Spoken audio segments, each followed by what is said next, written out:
अस्सलामुअलैकुम, कैसे हैं आप सब। आज मैं जा रहा हूँ अपने नानका पिंड पत्तों की अपने मामू के पास। घर से निकले तो किसी ने भी नाश्ता नहीं किया था। सबने प्लान बनाया कि भाई पत्तों जाके हम नाश्ता करेंगे। मैंने काफी सुन रखा था कि लाहौर के बाद पत्तों की पाए बहुत ही अच्छे हैं। ये है पत्तों का मेन बाजार। जब यहाँ पे पहुंचे तो ये बिल्कुल लाहौर जैसा लग रहा था। ऐसा लग रहा था जैसे हम लाहौर की किसी मार्केट में घूम रहे हैं। मैं आज यहाँ काफी अरसे बाद आया हूँ। देखा तो काफी डेवलपमेंट हो चुकी थी यहाँ। यह है मेरे मामू असलम साहब, जो कि हमारी टीम दरिया पैंथर के कप्तान भी हैं। भी यहाँ ही पले बड़े हैं पर काफी अरसे से लाहौर शिफ्ट हो चुके हैं। हम अपनी मिसेस के लिए जलेबियाँ और समोसे ढूंढ रहे हैं। कह रहे थे आप भी मेरे साथ हैं, मैं आपको जलेबी और समोसे का टेस्ट चेक करवाता हूँ। ये जो बाजार हम घूम रहे हैं ये पत्तों का मछली बाजार है। थोड़ा सा आगे जाते हैं तो हमें वहाँ पे मिलते हैं जलेबी वाले अंकल, जो कि काफी अरसे से यहाँ पे मिठास बेच रहे हैं। अंकल के साथ ही समोसे वाले बैठे हैं, जो कि पत्तों के बहुत ही मशहूर समोसे वाले हैं। हम इस इंटरव्यू में यही बता रहे हैं कि मैं अपने भाई गाँव आके बहुत ही खुश हूँ और इस भाई के समोसे पूरे पत्तों में मशहूर हैं। अगर आप कभी भी पत्तों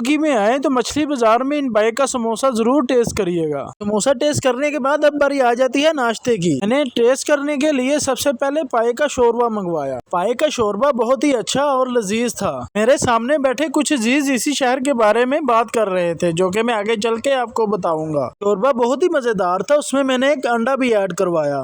अंडा ऐड करवाया तो मजा दुबाला हो गया। बहुत ही अच्छा नाश्ता था। सभी ने जी भर के नाश्ता किया और बाजार में काफी एंजॉय किया। फिर हमने बाजार में शॉपिंग की। शॉपिंग करके फिर हम निकल गए गांव की तरफ, तो कि शहर से हमारा गांव सिर्फ 5 मिनट की मुसाफिर पर है। इस शहर की खूबसूरती देख के इसे फूलों का शहर भी कहा जाता है, क्योंकि यहाँ पे एशिया की सबसे बड़ी फूलों की मंडी मौजूद है। यहाँ पे आपको दुनिया का हर किस्म का पौधा और फूल मिलेगा। यहाँ पे आपको 10 रुपए से लेके 10 करोड़ तक का पौधा आपको यहाँ से मिल जाएगा। खैर अब गाँव में एंटर हो चुके हैं और अब हम जा रहे हैं घर की तरफ। खैर इसी के साथ एक बात कहना चाहूंगा, लोग देहात छोड़ के शहरों में आबाद हो गए। इस चीज का दुख सिर्फ वही समझ सकता है जो इस कल्चर में पला बड़ा हो और मजबूरियां उसे शहर की तरफ धकेल दें। हम अपने शहरों में इतना ही मगन हो चुके हैं कि हम अपना कल्चर और मिरास को भूल चुके हैं। मैं अपने कल्चर और मिरास को बिल्कुल नहीं भूलना चाहिए। यहाँ आप जिस तरफ भी देखेंगे आपको हरियाली ही नजर आएगी। यहाँ आप किसी भी दरख्त की ठंडी छांव में आराम से सो सकते हैं। यहाँ आपको किसी भी एसी और पंखे की जरूरत बिल्कुल नहीं पड़ेगी। शहरों में दरख्त के नीचे सोना तो दूर की बात, 5 मिनट दरख्त के नीचे बैठ भी नहीं सकते, क्योंकि वहाँ किसी के पास 5 मिनट बैठने के लिए भी वक्त नहीं है। किसी के पास वक्त ना होना ये लाहौर जैसे शहरों में ही होता है। देहात में ऐसा बिल्कुल नहीं है। यहाँ पे हर कोई एक दूसरे के हाल अहवाल से बखूबी वाकिफ है। यार मैं मामू की तरफ पहुँच गया था और तकरीबन 2:30 बज रहे थे। मैंने कहा चलो 10 मिनट आराम कर लेते हैं। ज्यादा तो सिर्फ 5-10 मिनट आराम करने का था, पर मैं 1.5 घंटा सोया रहा। जब आँख खुली तो मैं गाँव की सैर के लिए निकल गया। गाँव की गलियों में मैं घूम ही रहा था कि वहाँ पे मुझे एक भाई दाल पूड़े वाले मिल गए। भाई से दाल पूड़ा ले ही रहा था कि भाई मुझसे पूछ रहे थे कि भाई आप लाहौर से आए हैं। मैंने उन्हें कहा जी भाई मैं लाहौर से ही आया हूँ, आपको कैसे पता चला। कह रहे थे कि भाई मैंने आपको यहाँ पहले कभी नहीं देखा, इसलिए मैंने आपसे पूछा। मैंने उन्हें कहा कि भाई आपने बिल्कुल सही पहचाना, मैं लाहौर से ही आया हूँ। मैंने गाँव की काफी हद तक सैर कर ली थी। गाँव बहुत ही साफ सुथरा था। गाँव की गलियाँ और गाँव के चौक बहुत ही नीट एंड क्लीन थे।